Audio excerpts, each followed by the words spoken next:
Good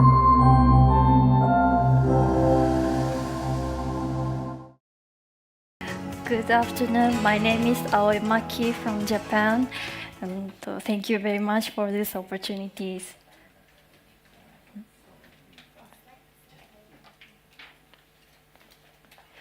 Oh. From lipstick to locomotive. What does cultural legacy actually mean? It is the theme of this conference, but before going further, I would like to pause for a moment on the word itself. Things of value do not automatically become legacies. A legacy is a result of social selection, and archives are one of the systems through which that selection takes place. Archives come in many forms, but since modernity, they have shaped powerful systems of knowledge, especially within museums. Museums have changed what they collect and preserve in response to the concerns of each era, but this process has always involved selection, and with selection comes the exercise of power. At its core, an archive is a practice of deciding what will be remembered and how it will be told. It shapes frameworks of value not only for the past and the present, but also for the future. Not only for here, but also for places far away. Museums educate citizens through archives. They also decide what counts as art. There is a certain violence in that. So my question is there a way to move beyond this archive fever? In Museum Without Walls, Andre Malraux freed the museum from its physical space by placing photographs from different cultures and periods side by side. The work detached its subject from their original contexts. In doing so, it opened the possibility for new meanings and new relationships to emerge. This work proposes what I call an anonymous archive. By this, I mean an archive not organized by predefined categories, but generated through relationships among things. It moves beyond the authoritative selection of existing museums. It also moves beyond the spatial and temporal limits of here and now. So, how can this anonymous archive actually work? For this, I turn to play and chance. The works I have in mind allow other people, physical phenomena, and unpredictable processes to intervene.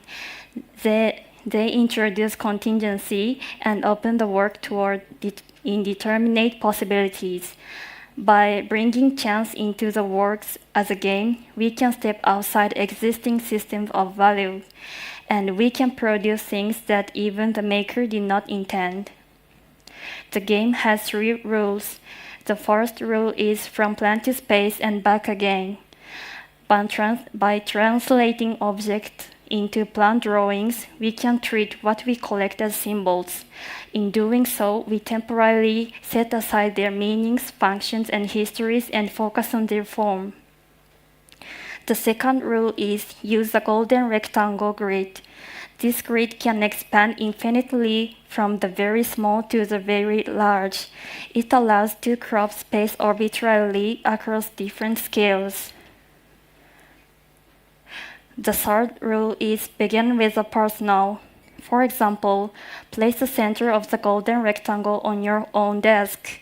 If we begin with the personal object in a room, how might the world start to connect? Let's begin.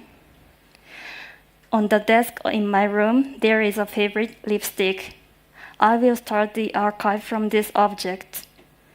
This lipstick was designed by Raymond Loewy in the 1940s, but the origins of lipstick go back much farther to ancient Egypt, where people applied red pigment to their lips as a way to keep evil spirits away. This small vessel was discovered in Jiravt region of Iran and dates to around 1936 BCE. Inside was a mixture closely resembling the recipe of modern lipstick. It is considered one of the earliest known examples. In plan, the cylindrical form of the lipstick appears as a double circle. Focusing on this symbol, let's collect things with a similar form. The lipstick is a double circle about 3 cm across. From there, we might find a 2 cm coin or a 20 cm stove burner. The 5 yen coin is one of the few hold coins in the world. In Japan, the hole is associated with clear vision and good prospects, so the coin is often treated as a lucky charm. Hold coin also existed in ancient Japan. The Fuhonsen coin of the 7th century was not used for commerce. It was used as a talisman against evil. Fire also appears in myths and traditions around the world. It is not only a means of cooking and heating, but also a tool of protection. In ancient Rome, the Vestal Virgins maintained a sacred flame to protect the safety of the state. By treating objects and plant-based symbols in this way, a game of free association across scales becomes possible. From the double circle, we find ourselves connecting lipsticks, coins, and stove burners, things that at first seem completely unrelated. And through these connections, a shared theme began to emerge, a charm to ward off evil. The double circle becomes a metaphor where multiple meanings converge.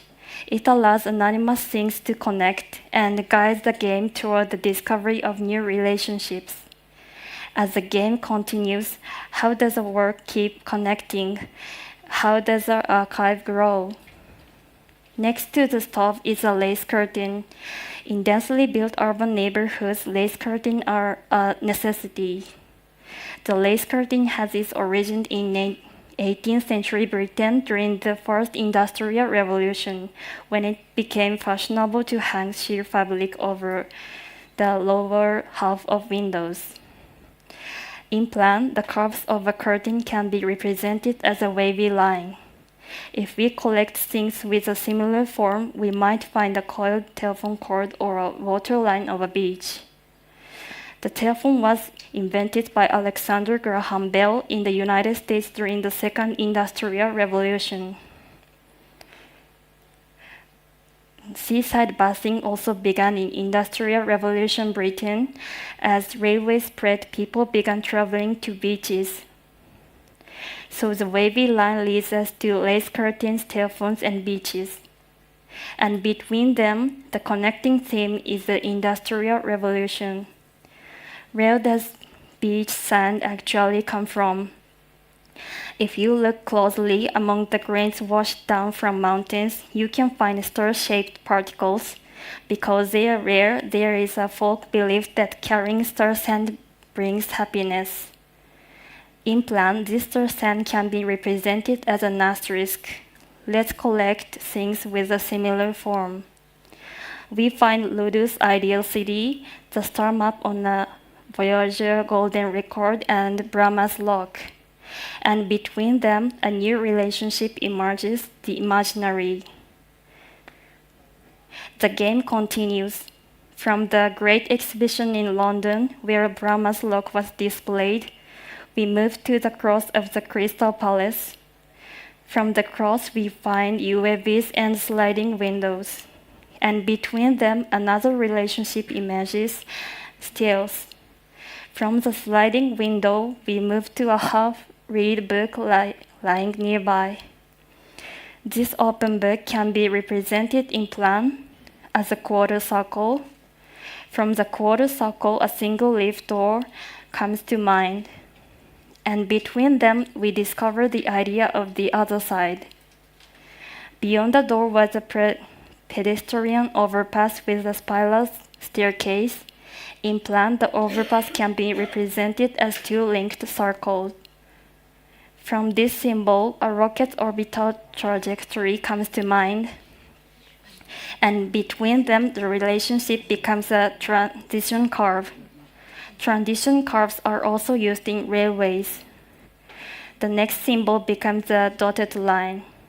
Through this game, what has been archived, from lipstick and the double circle to locomotives and the dotted line, the collection began in a very personal place, but through the game, it expanded from the home to the city, from the city to a geographic scale, and from the present into both the past and the future.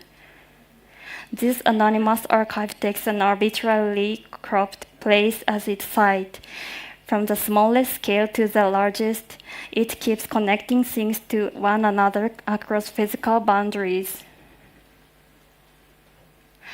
But is the personal really an appropriate starting point for an archive? Isn't this kind of idiosyncratic collecting too subjective to produce anything of shared value? I would argue the opposite.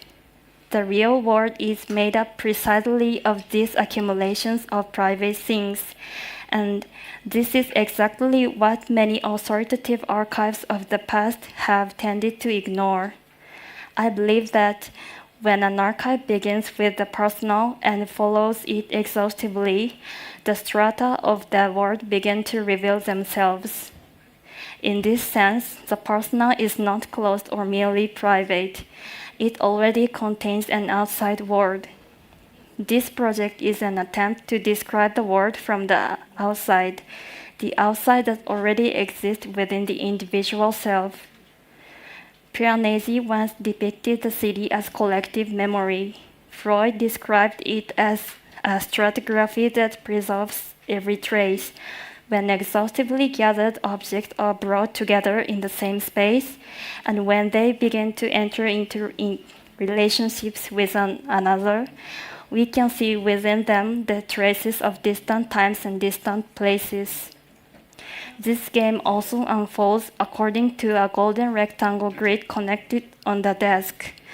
Each blank square is 1.618 times the slide length of the one before or after it, where the game begins entirely up to the player.